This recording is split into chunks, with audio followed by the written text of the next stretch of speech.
Good morning, ladies and gentlemen. I am Kanchi Shah, and I head the EMEA business for Strategy Inc. It gives me immense pleasure in welcoming you all to the Boardroom Unplugged 2.0 on behalf of Dell Technologies, Intel, SISL, VMware, and Strategy Inc.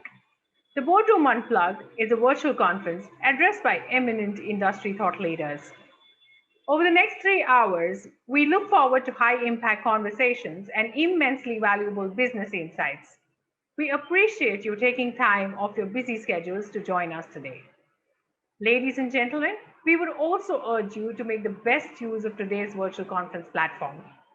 In addition to the auditorium sessions, we'd request you to visit the virtual exhibition booth in the expo hall and chat with experts. Also, do visit the resource center where the conference assets can be downloaded.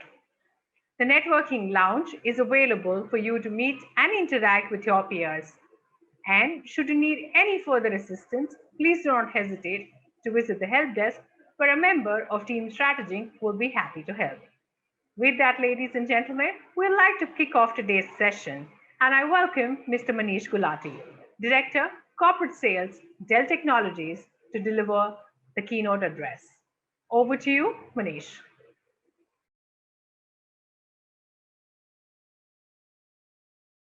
Morning for this session of Boardroom Unplugged. Thanks for joining us. Hope you and your families are doing well and all of you are safe. While we continue to follow guidelines and exercise precautions, I wish we all remain safe in times ahead. I hope you agree with me when I say there is a significant change in the way we live our lives, both personally as well as professionally. However hard we wish to be together in a large banquet room, but this is the best interaction we get, being together in a virtual room. For the time being, our children do not go to schools anymore. They manage with virtual classrooms. Our world has changed. And who, better than we all, know this? We've been instrumental in making this a reality today. We all saw how situations changed over a few weeks, and all of us started working from home. This was a big change about 16 months back, not anymore. Now we are used to it. Do you realize that this isn't a minor change? This did not need change only in operating style, efficiency, patterns, and so on, but also the way we served our customers. A change which was envisaged by the industry leaders, but was often turned down by management, employees, and all concerned stakeholders for unavoidable reasons and the choices we had. Very few ahead of time organizations and leaders were able to push through and get it incorporated in a company policy, but it remained more in policies and could not bring the changes that these decisions were supposed to drive. Come March 2020, all of it did not only become reality, but was termed as one of the most impactful and successful business transformations, which, by the way, wasn't planned by anyone, but arose out of our need to stay relevant to our organizations, to our businesses, to our customers, and to everyone around in the business. Let us pause and think, what potential did this actually hold? Look around. Your organization next door, or one of your friends or relatives' new business. Paramount question is, how should the efficacy of leadership and vision be maximized in the face of complexities and uncertainties such as current times? Interestingly, the answer perhaps lies in technology and the potential it offers when converged intelligently with human capital. I hope you all agree. Confronting this unique moment, organizations and leaders have radically changed how they lead in expedient and ingenious ways. How should leaders prepare for increased resurgence, value innovation, and acceleration of change? Several technologies are simultaneously approaching critical inflection points in a way that it is comparable to a century ago when internal combustion engines, electrification, and telephony transformed the world. Advances in AI, ML, robotics, IoT, edge, blockchain promise to be very similar in transformation if I look at that. Gartner predicts About 20% of organizations will be budgeting for quantum computing projects by 2023, and advises that CIOs need to start thinking about what value blockchain can add to their organization. Industry 4.0 is fueling innovation in several industries. AI/ML will enable manufacturers to roll out new applications such as advanced monitoring and diagnostics, machine performance optimization, proactive maintenance. It is now more mainstream due to the availability of affordable IoT infrastructure, plus the arrival of, hopefully soon, the arrival of 5G, and of course, the desire to gain new business insights from data. Modern IoT technology can transform the manufacturing industry. That means big opportunity across industrial assets, because industrial assets are an essential part of world's GDP, and they power the global economy. Advances in IoT have now progressed to the point where we can bring the power of AI, ML, and advanced analytics to the operational technology world. And that's a huge plus here. Edge computing has gained prominence.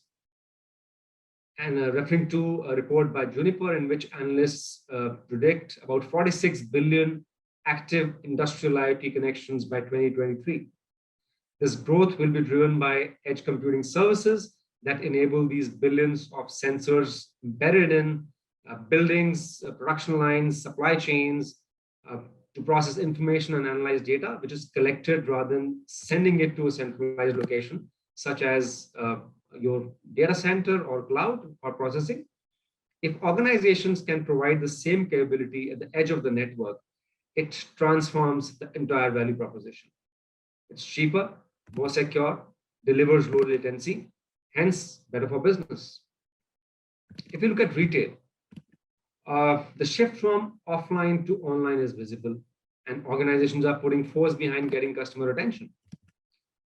We learned about large international retail chains shutting shops and reducing workforce. On the other hand, we saw hiring and business spike for online businesses, and those businesses who are building their online presence and trying to find newer, innovative ways to talk to their customers. Evidently, companies who had established online presence and business model saw their profits zoom up, while those who remained heavily reliant on only in-store shopping saw their profits shrivel. Choice is absolutely clear. While I talked about automotive segment, it's noteworthy the way retail experience in automotive has changed over years, especially in the last 18 months. Retail banking, for an example, is going through a huge change. Not sure if you've tried opening a bank account the recent times. I would suggest try it. You'll be surprised to see that you can do it right from the comfort of your own home. Banking was always a very regulated sector, rightfully so, and hence had limited flexibility. But it's now that we are seeing it's a reality to avail all such services. Opening a bank account, operating any which ways online had made it very easier, but even opening a bank account is just a click away now. These are few examples where technology is changing business landscape. We've seen this implemented in sectors across, to name a few: automobile, retail, health and pharma, and they are creating value. I personally feel we've come a long way. Today, CEOs are keen to know more about technology. Acceptance of innovation-led projects or business ideas is far higher. I have a question. Wasn't it important in past years? They always needed it to run their business operations. But now they need it to run their business. And that's the change. There are two important pillars for any business. One is employee experience, and other is customer expectations. Both have changed, and hence boardroom discussion too has changed. Plug in anytime, anywhere for work and telemetry in cars are respective examples of these two pillars, key business drivers. An important factor which also rocked boardrooms past few months is cyber resiliency. Large organizations fairly well invested in securing themselves were targeted and compromised. And and we know what are the kind of loss that has incurred to those large organizations. Does it mean they weren't ready? Answer is no. Uh, but I feel threats have evolved. The landscape has evolved. And there is nothing more important than customer and his data. I hope you all remember a few years back, our favorite jet airways, unfortunately, but true, they aren't flying anymore. While they stopped operations, their loyalty program, that alone was evaluated worth 1,300 crores. That's the power of information and its importance in today's digital world. The changes may have been birthed out of necessity, but they have great potential beyond this crisis. How should leaders prepare for increased resurgence, acceleration of change, value innovation? How should organizations develop a digital first business model to gain competitive advantage and fundamentally transform how they deliver value to customers? How do we embed digital in our DNA to create delightful customer journeys? These are a few important questions that we all need to address. As industry got ready to work from home, year 2020 was all about establishing the right infrastructure with security to enable remote workforce, and support work from anywhere for better productivity. As the industry progresses towards economic recovery with tremendous digital growth, customers will expect more business capacity to manage their multi-cloud journey on a shorter lead time. Dell's product portfolio offers a flexible and modern architecture that gives customers tremendous agility and scale to manage their business from anywhere with proper security. Adding to this, acting on customer demand, Dell introduced consumption models to provide wider choice to customers like you to make informed and cost-effective choices. While the industry is dealing with unpredictable times, we are staying positive and look forward to trends and opportunities for the industry. Areas which will see large investments include cybersecurity, 5G infra, remote work capabilities, privacy softwares, digital experiences, and data management tools. Migration to cloud, hybrid cloud, infrastructure consolidation is happening more than ever before. So is automation to reduce dependency and manage such issues in future. Importantly, we are called upon by our customers as partners that can help them navigate through these opportunities. The industry has recently experienced a lot of acceleration, and organizations are looking at their capabilities, infrastructure, and realizing that the digital future they had imagined 3 to 5 years from now is here today. Dell's 2020 Digital Transformation Index shows that 80% of organizations in APJ have fast-tracked some of their digital transformation programs. Happy to share, it feels good to be associated with nation building. Dell has collaborated with government and Niti Aayog to foster and nurture innovative mindsets amongst the youth and teachers of India. Our continued association with government has impacted more than 11.4 million students and 1.1 million teachers, enabling them to utilize technology and democratize education. At the end of it, summarizing, I would like to submit that there is a lesson for all of us, and these changes impacting customer journeys need to be enabled. We at Dell are keen to collaborate. With a comprehensive portfolio, we have the experience and capability to assist you to take on this strategic shift needed to be future ready. I hope you find today's session aligned to your thoughts, and I confirm that we are ready to partner. Thank you so much. Have a good day. Thank you.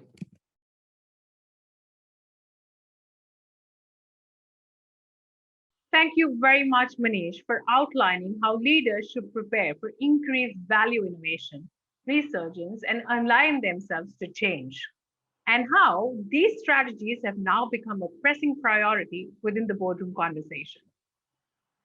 With that, ladies and gentlemen, we move forward. Our next segment is Disruption Decoded, a boardroom conversation involving accomplished business leaders whose agendas are focused on resetting for growth beyond disruption and re energizing the organization for the long run. How do they plan to approach this task of actively managing workforce energy, cultivating the quality of employee relationships, and demonstrating a capacity for resilience to recharge their organizations towards growth and success? Let's listen in. I welcome Mr. Arijit Basu, Chairman, HDB Financial Services, Mr. B. Ganesh Shenoy, CFO, MTR Foods, Mr. Udit Bhatia, India Learning Leader, EY, and moderating the conversation, let's welcome Mr. Shantanu Ganguly, CEO, Strategic. Over to you, Shantanuda.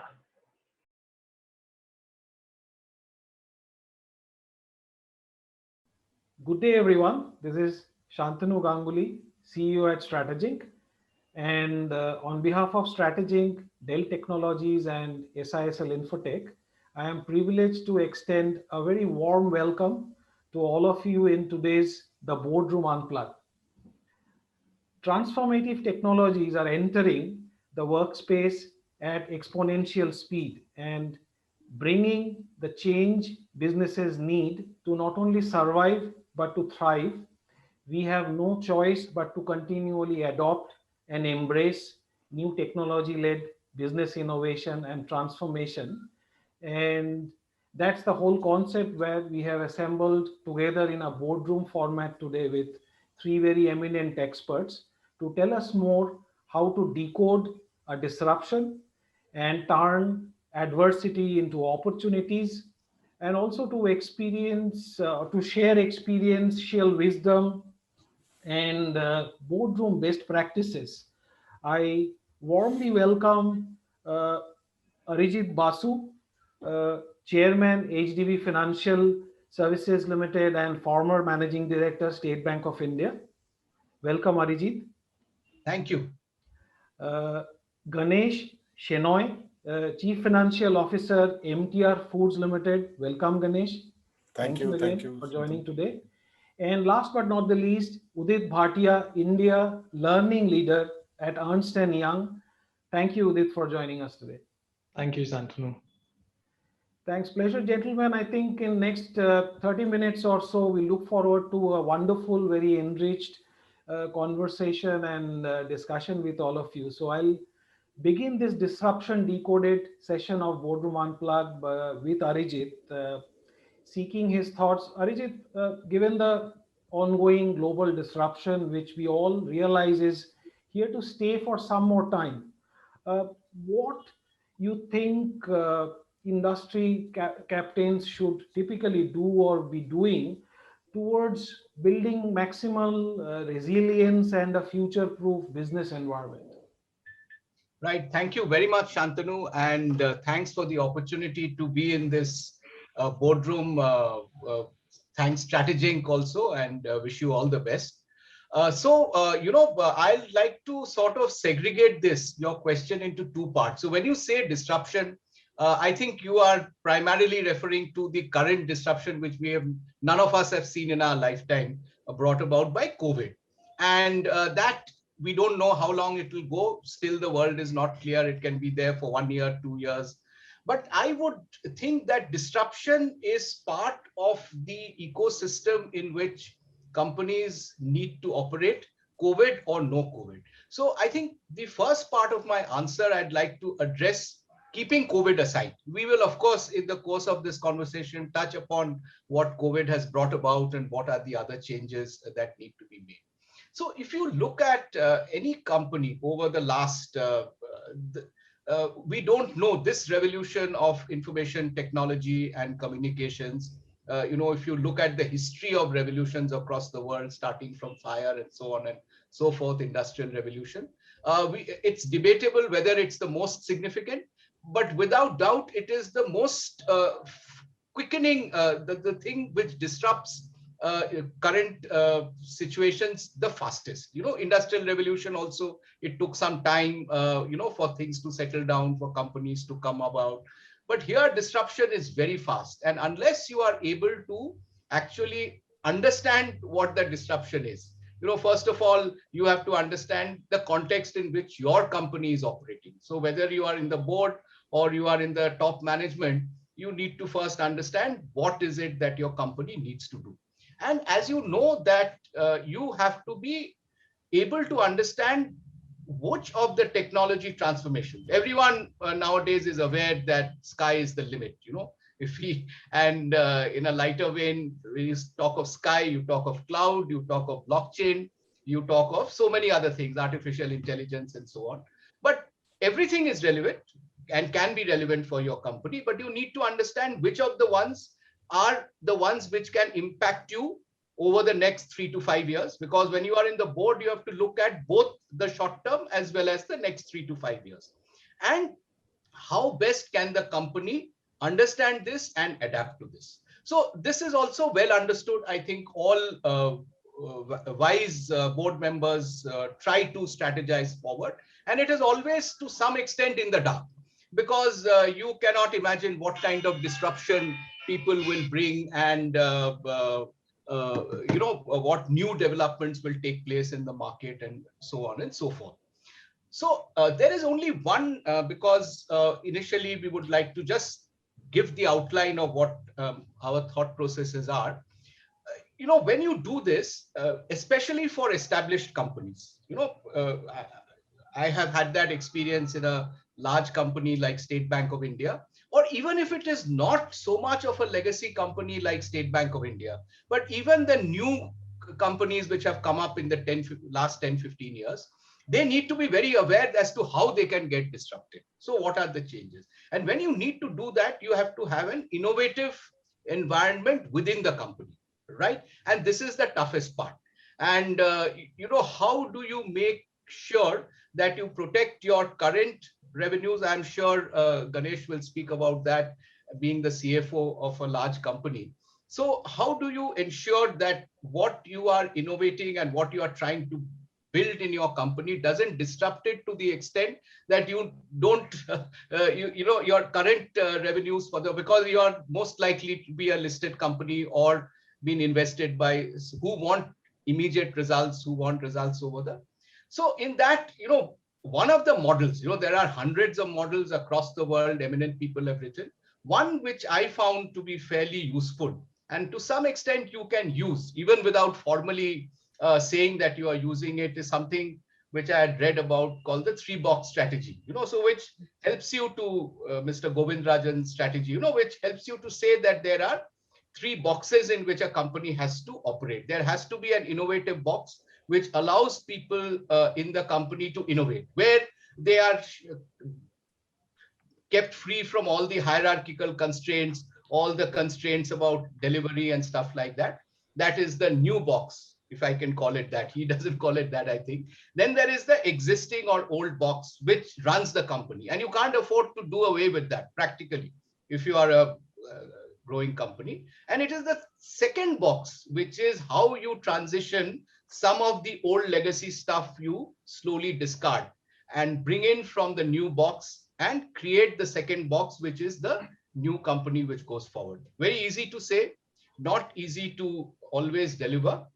But, 2 other things before I conclude. One is everyone understands the value of teamwork. But sometimes when we talk of teamwork, we talk of the teams already created. But teamwork across various hierarchies or verticals that you have created in the company. So collaboration, both internally within the company and externally. For SBI, for example, collaboration with fintechs is a huge challenge because of our size. How you ensure that, so that the points that I mentioned about being both future ready and also ensuring that your current is protected to the extent possible. This is what the boardrooms debate. How successful we are in execution actually determines how we can do better in future. Wonderfully articulated. I think the 3-box strategy and sort of retaining the core and then evolving around it with new age capabilities, innovation, and then of course the teamwork aspect, the stakeholder ecosystem collaboration that you spoke about. With that, maybe Since no business resurgence or technology innovation cannot happen without people, I would come to Udit and with this whole concept of leveraging the collective skills, capabilities, intellect of human capital, and a very large team of, I would say, practitioners, continuous learning, enablement, skill building per function that he leads, so that we are all clear. It's no more a debate about, say, people versus technology. It is people and technology, which has a multiplier effect, right? So how, from now into the future, you think business leaders must craft a vision and strategy to strike optimal balance between human capital and technology? Thanks, Santanu. And what I will do is I'll build on where Arijit left. On an annual basis, Santanu, I think the learning or a talent strategy of any firm depends on the business model of an organization. Now, if you want to take your organization from 0 to 10, so say you are a startup, the talent strategy and a learning strategy for an organization is very different. Now, when I say it's very different, is because you have the luxury of hiring the right talent and then grooming the right talent, because you are starting from zero and you're taking it to a new height and you're in the initial stage of your inception of a company. The challenge starts when you are actually a large organization, because when you're a large organization you don't have the luxury of replacing people, right? You cannot go out in the market and you can start hiring like, aggressively, and you will hire like replace 50% of your people manpower. And that's where the strategy actually comes in place, because at max even the fastest growing organization will have the luxury of acquiring talent from the market at a rate of like say 20 to 25, 30%. And the challenge with the existing talent team will be still to upskill and reskill the 70% population which is there. And you're running these two parallelly. Now, which means that the second most important aspect of disruption in technology space is, are you disrupting what you do, which is the solution or the product or the market positioning which you are changing, or are you disrupting how you do things? Because these two are very two different things. Now, when you're disrupting what you do, you're actually more market focused. And that is where you need to acquire skill sets which are going to change your product or your services, or the way you touch your clients, or the way you manufacture stuff. And that's where you start talking about the likes of AI, or machine learning, or RPA, or artificial intelligence. And you need to acquire these skills if you don't have it in your organization. And if you're trying to disrupt the way you do things internally, then you're actually looking at a very different challenge, because you're looking at people who can disrupt your internal processes to bring in cost efficiencies and optimizations and change the processes. So first and the foremost thing is to understand what are you disrupting. The second is to accept that you cannot disrupt the entire organization and replace people, which means you have to develop people and you have to acquire people.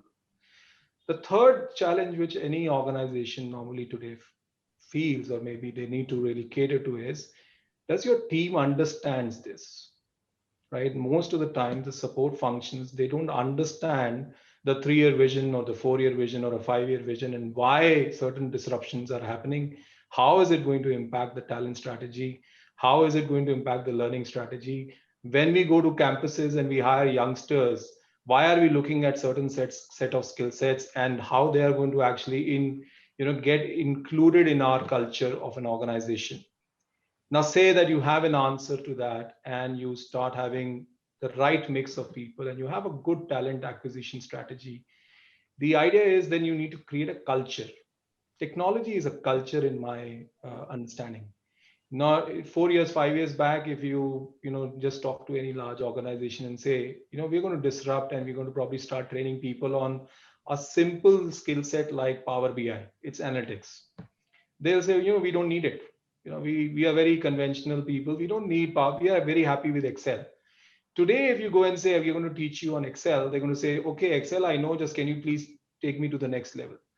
So I'll probably leave it at the last point, which is very important for any boardroom or CXOs to understand, that technology is a culture which needs a shift in mindset.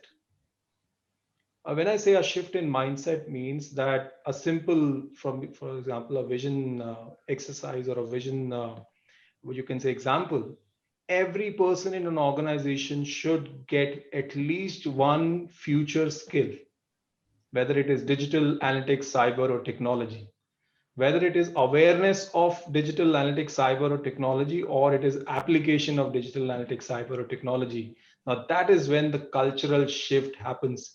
And for that, you need an ecosystem where it starts from the top and you start creating that value system in an organization. In that is what I feel today is required in case if we need to probably create a balance between human centric or human centricity and technology. You cannot look at these two things in silos. You have to look at them together. Fantastic. Taking that clue of human centricity, the cultural aspect of inspiring human beings or who are our biggest assets in any business with the right set of tools, technology. May I come to Ganesh, and in today's age of where say businesses are mostly cloud native or are trying their best to become cloud native, as a digital age CFO, what would be in your outlook, say top three priorities around reviving the business or bringing it back to in a growth trajectory? Yeah. So thank you, Shantanu. I think this discussion is really evolving very logically, because I think the strategy part was very beautifully outlined by Arijit. The human centricity coupled with technology was again very well articulated by Udit. So now, how do we really apply, the synergistic effect of these two to business resurgence is what I think I will focus upon. But just a couple of points out here which really struck me, Shantanu, when you talked about business resurgence. In today's world, there is no such thing as a large business will always get precedence in the consumer's mind.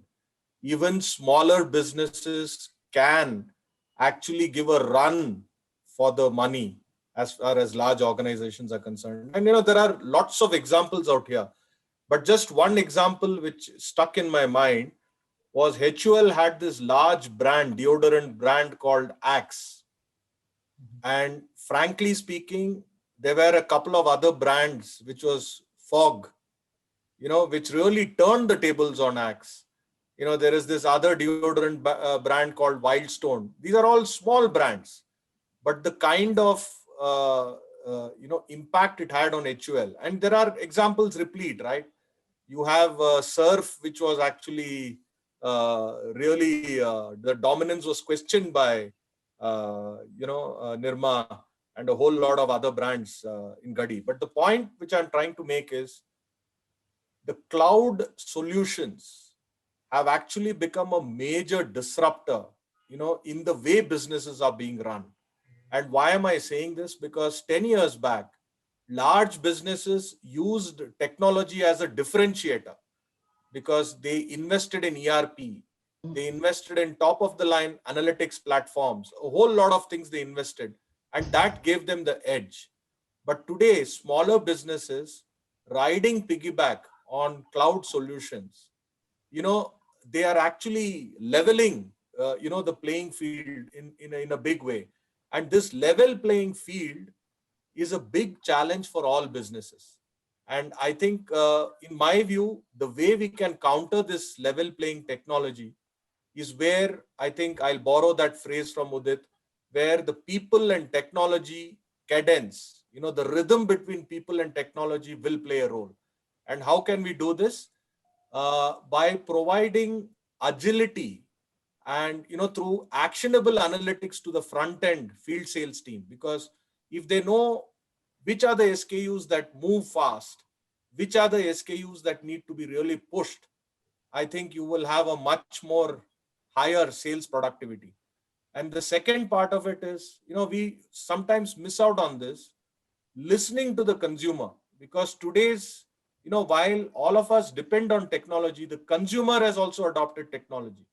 So by listening to the consumer, whether it is social media or a whole lot of other platforms, you actually get a lot of insights, because earlier market surveys used to be long drawn out.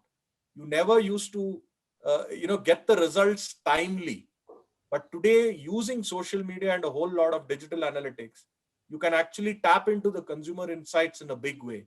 So listening to the consumers, whether it's an older generation, younger generation, what are the products that they like, what are the products that they don't like, how does convenience play a role in really premiumizing your portfolio. See, some of these things will be extremely important. So this was the second thing I wanted to say.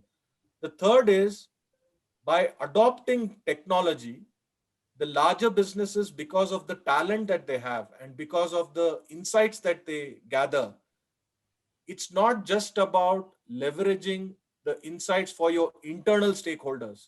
You need to make these insights valuable for your suppliers and vendors as well. And this was a huge lesson for us during the pandemic, because we felt that all the vendors which were working capital strapped, we actually gave them the money ahead of the credit due date, because we wanted their working capital to be turned over efficiently so that they can continue to supply to us, because we were dependent on some of these smaller guys. So how do you really make them win also in the game? And the third is, like all FMCG players, we depend upon stockists, retailers.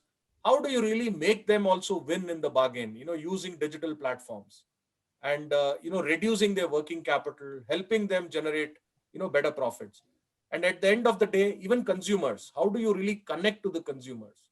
So in summary, basically, providing a very agile and a strong analytics platform is very key for business resurgence. And second is, basically, you have to listen to the consumer so that you get your insights right. And third is, I expand the stakeholder ecosystem to also include even the external stakeholders, which is really your stockist fraternity as well as your supply fraternity. So all these three things really have to come together, and that business cadence, as we say, the orchestration has to actually play the fullest role. And that's when I think the business resurgence will possibly be a symphony.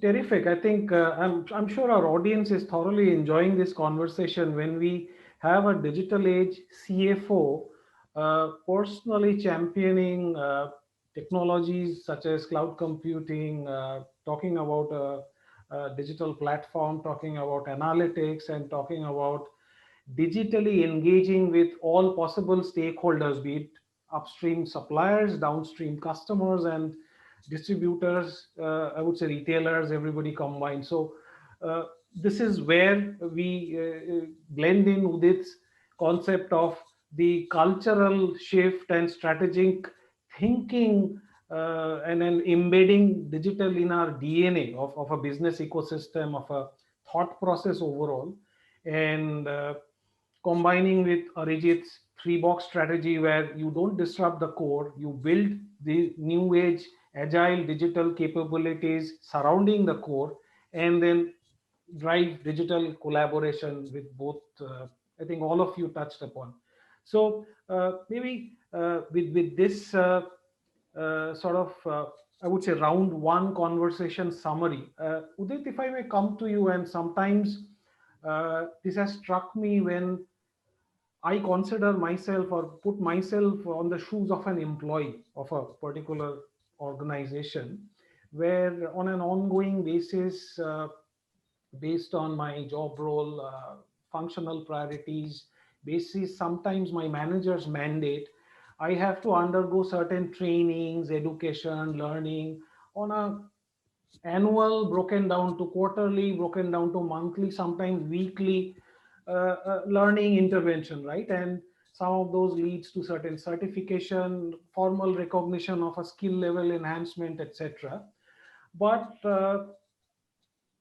so taking this personal example into a team level, then to a group level, and then to a larger maybe line of business, functional level, etc., and overall at an organizational level, how, as a learning leader, you would guide your peers or peer CXOs in the industry to tie up this continuous learning and skill enhancement uh, initiative to the new age business KPIs such as innovation, customer experience, and of course the traditional revenue growth, both in terms of top line, bottom line, etc. So, how to connect the dots between this ongoing learning and constant upskilling drive uh, with the core customer facing or I would say the CFO or boardroom prioritized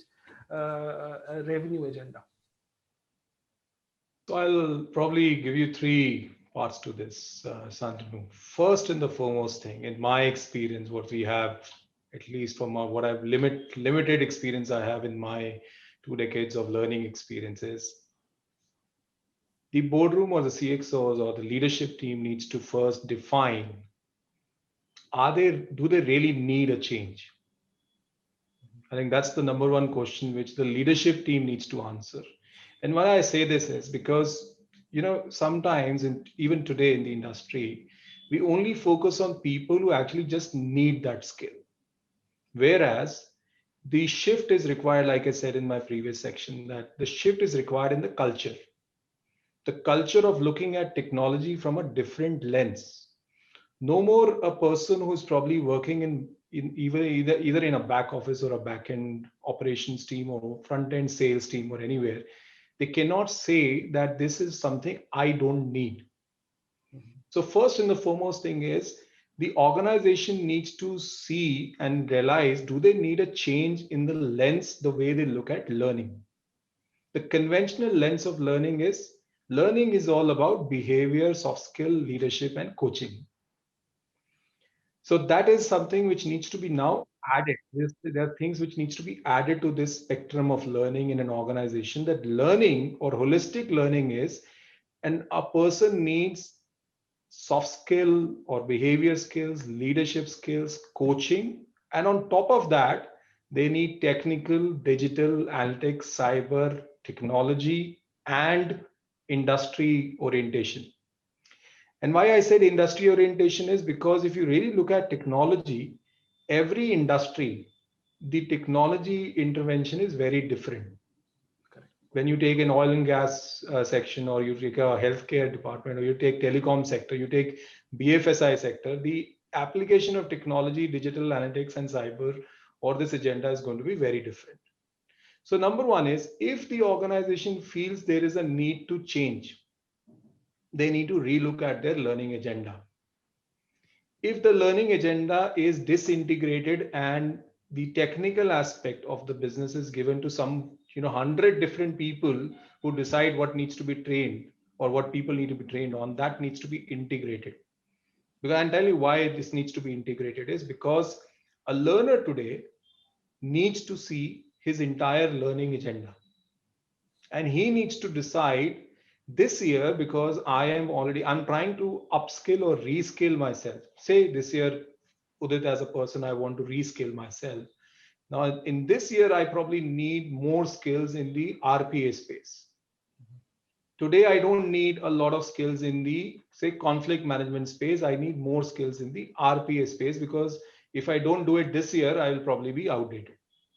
So the learning organization or the organizations need to see how they can integrate these efforts and create one holistic learning plan for every individual in an organization, so that they are able to decide what needs to be done and when can they do it. Now, once you have done that and you have made that shift, you need to enable the ecosystem. Mhm. And when I say enable the ecosystem is the leadership team and the learning team or the talent team need to relook at their investments. You have 100 rupees to spend. You need to now again decide that in past, probably you were spending around, say, 70 rupees on leadership trainings and soft skills and behavior skills, and 30 rupees on, say, technical skills and technical agenda of the firm. Maybe the shift has already happened. So the ecosystem where the learning team, the talent team, and the leadership team will come together and decide is, if we have this much money to spend on our people, where do we want to spend? What are the skill sets we need to probably realign and retrain our people on so that we can actually make them future ready? Once you have created that ecosystem, then you need to have an enablement function. And an enablement function is whether you're going to do it your self-paced learning and you're going to probably get the external alliances, say Microsoft, SAP, Oracle coming and doing something for you. So what is that enablement function which is going to enable all this stuff? So this is probably from a macro to a micro level that first organization needs to decide that, yeah, we need a change in our learning and development strategy. Second, do we need to look at all these skill sets in holistic kind of a together sense, like collectively and not in silos? Third, do we need to realign our investments? And fourth, what is the enablement function around it? And I'll just leave you with the last point, Santanu, that I think it's time that we also invest in the learning professionals. When I say learning professional today, when I come across learning professionals in the industry, the two more major aspects which our learning professionals or talent professionals need to understand is the understanding of the business and understanding of technology. They understand their work very well, but understanding of the business and understanding of technology and the impact, if you combine business, technology, and the functional knowledge, the learning professional can actually add a lot of value to the firm. I hope that helps your or that answers your question. Absolutely. The key takeaway I summarize from here is business impact aligned learning initiatives, and then breaking it down into executable, I would say, formats, which is implementable, and then the results are tangible, and then one builds on top of that. So with that, I would say business impact aligned learning thought process. Ganesh, if I may come to you next, uh, and my thought process here is, you see, some of us in our B schools have learned the fundamental core business drive or drivers of or KPIs of any business is about, very simplistically put, about making money, growing your revenue. It's also about saving money, being operationally efficient so that you keep your costs under control. And last but not the least, overall manage business risks, right, in terms of regulatory compliance and now cybersecurity, etc. But now, as you rightly said, in current digital age, there is also a fourth dimension of KPI that has got added, which is innovation. And here, as a CFO, and I personally consider, in addition to those three core fundamental matrices, innovation is an equally important, if not the most important, I would say, matrix of business, which decides who leads versus who follows, right? So towards this concept of innovation, uh, any guidance and thought process from a CFO's lens as to how to stay relevant in the business, and towards that purpose, what all would be the innovation priorities from a Yeah. CFO? I think, Shantanu, this question is such a central question in today's businesses. And I would think the innovation agenda, the strength and robustness of the innovation agenda today really dictates how well a business can grow in the future. Because the stronger the innovation agenda, I think the more definite is its growth path in the future. There is no doubt about that.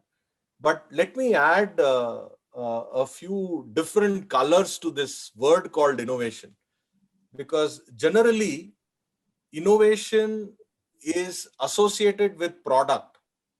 Because one talks about a strong research and development at the back end, which will give you new products to be launched. Maybe the consumer needs it.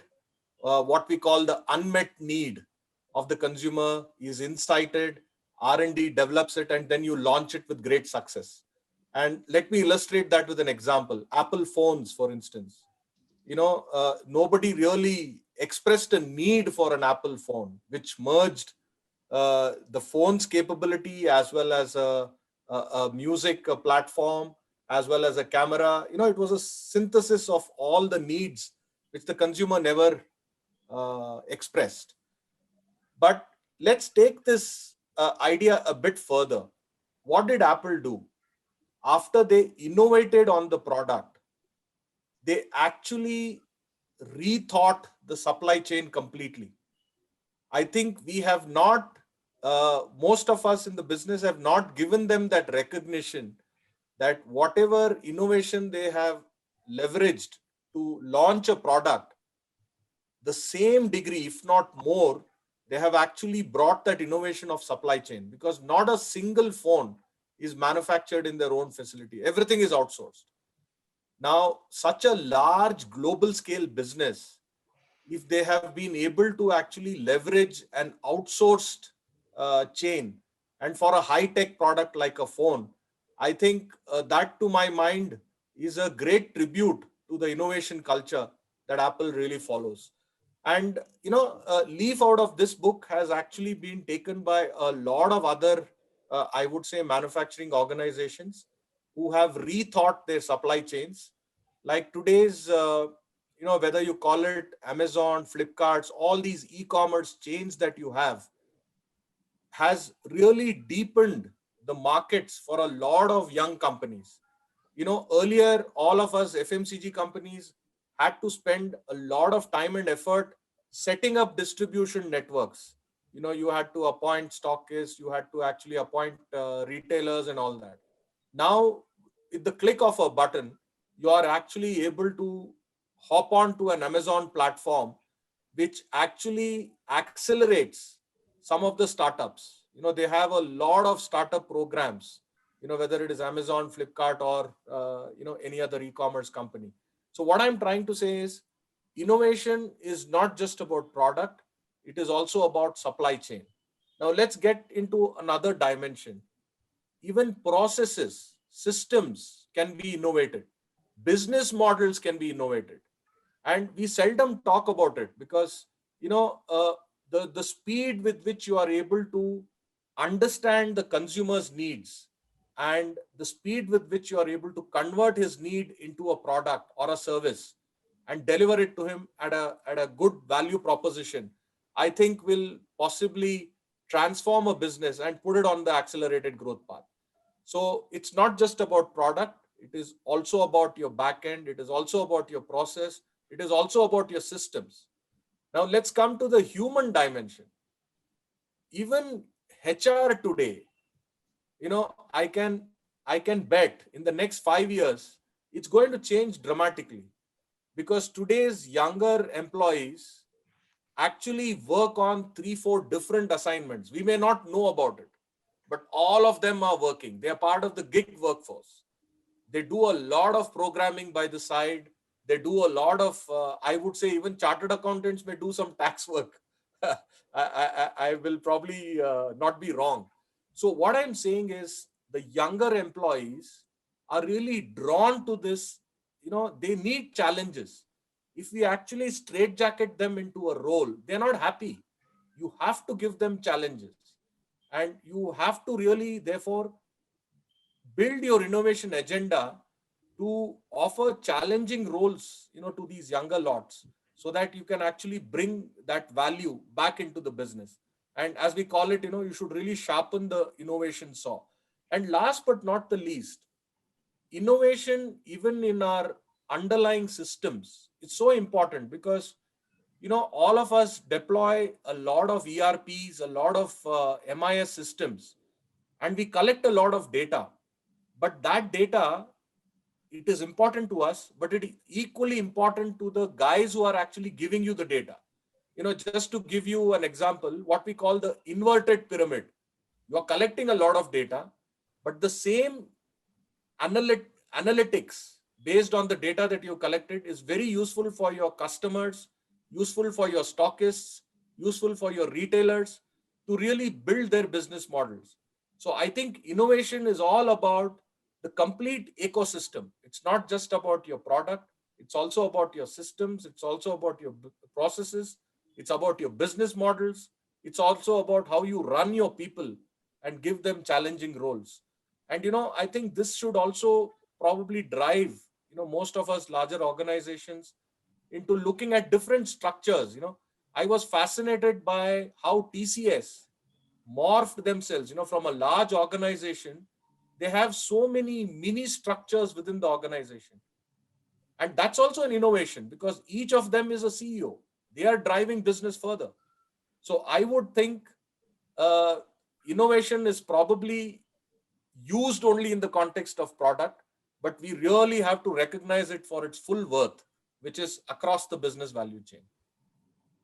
Awesome. I think that sort of is a very very powerful, I would say, philosophy. Which, if, as Udit mentioned, if we are able to culturally embrace this, internalize this, and then able to implement it at a granular level within an organization across all functions and I would say tenets, this definitely has an exponential impact. Sorry, Udit, did you want to add a point here?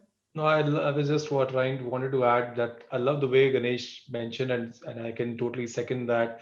Today, innovation is not restricted to a person. It can come from anywhere in the firm. And I think, adding on to, because I can see it around me, that in terms of in the talent space, today, sometimes the innovation comes from the junior most person in the team. They can disrupt business models. They can, because they're also consumers outside in the market. They can disrupt the business models. We are sometimes surprised by the kind of innovative ideas they bring to the table. But at the organization level, I think one of the biggest differentiator for us today, at least in Ernst & Young, is we actually create platforms for them to innovate. And that is what also organizations need to do, is that they don't need to make innovation hierarchical. They Yeah, need to let innovation be creative. It needs to be there, and it needs to become the culture of the firm. So very well said, Ganesh. Thank you for absolutely. raising Thank you. that point. Thank you.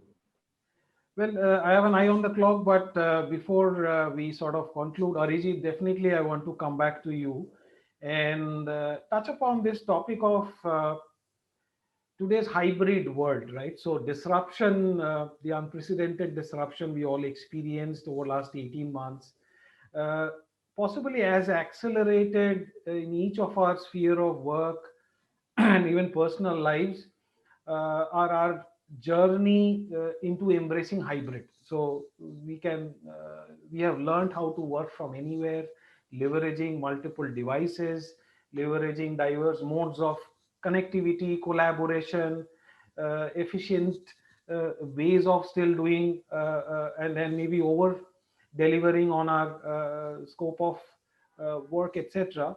But in the process also there is a lot of hardship, a lot of change management, a lot of how to maneuver ambiguity and then unpredictability in terms of demands, in terms of economic situations, and of course the health situation, which anyways was and is there. So what would be your say pieces of advice to today's CEOs of how to balance and emerge as winners in this constantly changing and unpredictable world? Yes, Shantanu, very, very important point. And I can only share what, by experience, we have all tried to do in our respective companies. I'll just take up on one point which Ganesh mentioned, that is about customer centricity in the first part. And then in the last bit, he talked about the gig economy, which is what you are talking about also, that change is coming so rapidly. People are doing multiple things. So I'll start with a lighter note. When you are in SBI, you only do one thing at a time. Of course, you might have a very diverse role, but now I can experience, what doing multiple, you have to have 2, 3 laptops for different organizations, which you are either a board member or an advisor.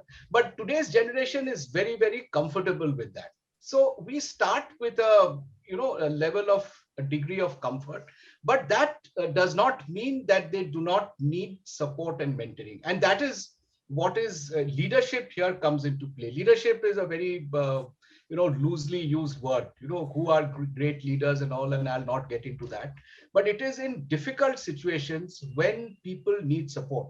So in a normal situation, when say COVID was not there, and people were expected to come to office or do the work from wherever, do their marketing bit, do their finance work, stuff like that, you could hold them responsible for the outcomes only.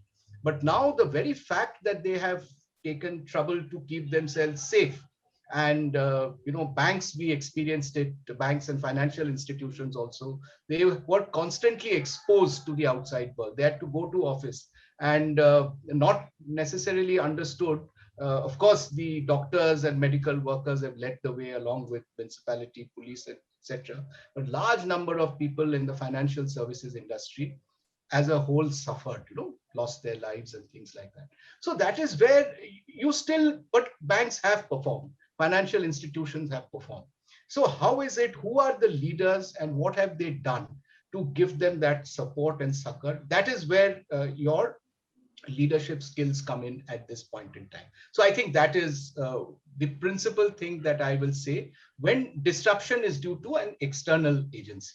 But as I had mentioned earlier, that hopefully we will all expect that at some point in time, whether it's a year's time, whether it is 6 months or 2 years, COVID will become a normal in the sense that it was pre-COVID, in the sense that it will just become like another virus.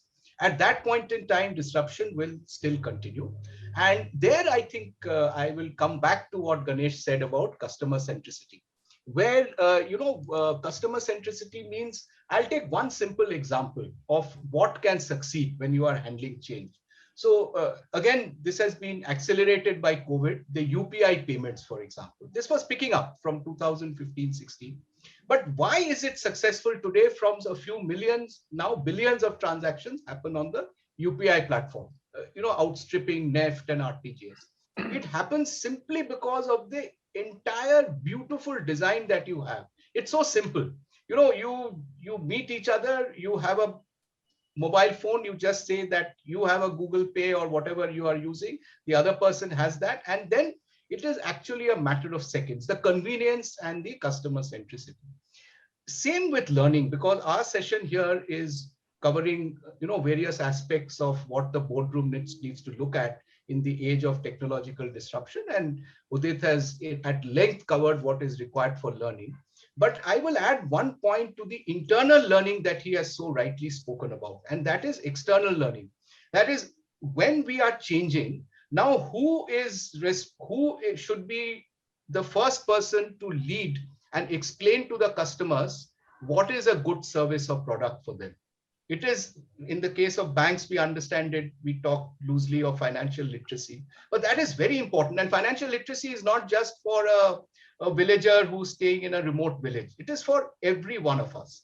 And so that learning has to, I think, transcend what we are doing internally within our organizations and make it. Many companies do it regularly. Hindustan Lever does it. To some extent, some of the leading banks do it, something in the nature of a chai pe chacha with customers and making it more amenable. So that is another thing that will happen. And overall, I think today's world, when we are talking of disruption and technological disruption, we also have to talk of the future. That is, whatever the new age and new generation is doing, they are hopefully building or rebuilding companies which will stand in the ecosystem that will emerge in future. And by ecosystem, I mean, first we have to survive. So, a term has been coined, and I think it has been very appropriately done. It's easy to understand: environmental, sustainable, and governance. And I think if you take the whole package, and you have to ensure that it does not remain confined to boardrooms, but boards go down the line to explain in simple terms to the newcomer who's coming into the company that how important it is for us to be a climate conscious company and stuff like that. So I think if we focus on the right things, and we can manage disruption, but the role of the leadership, both at team levels, whatever be the level. You will have different hierarchies for different sizes of organization, whether it is at the topmost level, whether it is at the middle level, whether it is a branch manager, whether it is in our terminology in the bank, whether it is a zonal manager. He has to go beyond his normal role of only asking for outcomes, because his outcome will get impacted if he is not able to reach out to the people and assure them that the company is with them. That will be another thought that I have, and I feel strongly about it when if you want to take people along with you. True that. Very, very relevant. Gentlemen, I have an eye on the clock. So maybe just a concluding 10 seconds with each of you, maybe starting with Ganesh this time. Ganesh, one tip of the day from you for our audience as they think about how, as leaders, they would catalyze growth back and resurgence back into their business. So, tip from Ganesh Shenoy, CFO, MTR Foods. I think you said that right in the beginning. Your learning, unlearning, and relearning cycles are much more rapid. So I think each of us, whether it is at the board level or even lower down the line, we need to be in touch with technology, people, and the consumers. I think that really synthesizes, the business growth in the future. Excellent. Arijit, over to you. One tip of the day for our audience. One learning which I have sort of imbibed, I can just share. I think if we are able to, in today's generation, in this disruptive, innovative age, give a certain sense of higher purpose to whatever we are doing, that it is not just confined to your output or the profits of our company, but whatever we are doing in the field that we are working, this is serving a larger social and purpose. I think today's generation is very, very focused on being a contributor to that. So all companies which highlight this or try to imbibe it as a core value, I think going forward, they will succeed. Fantastic. Relating to societal impact, nation building impact, etc. Fantastic. Udit, as a learning leader, tip of the day for our audience, please. Better the question, better the answer. So I think the organizations and the board should encourage questions. Yeah. Red flag if the talent team, the learning team, the support staff, the front end staff, they're not asking questions. That means the board should probably raise a red flag. There is something wrong happening. So Fantastic. question, better the answer. Encourage inquisitiveness, encourage questioning, and drive that curiosity as much pervasively. Yeah. Fantastic. I think to our audience, basis the conversation we just concluded under Disruption Decoded, we all realize that technology is no longer a choice, but it's a fundamental business strategy that must be interwoven with wider operative initiatives of your business. So thank you, distinguished members of today's boardroom. Arijit Basu, Chairman, HDB Financial Service Limited and former MD, SBI. Ganesh Shenoy, CFO, MTR Foods. And Udit Bhatia, Learning Leader of Ernst & Young India. And audience, that's all for now in Disruption Decoded. Stay tuned for the next segment of the Boardroom Unplugged, which comes up in a moment to all of you. Thank you. Good day.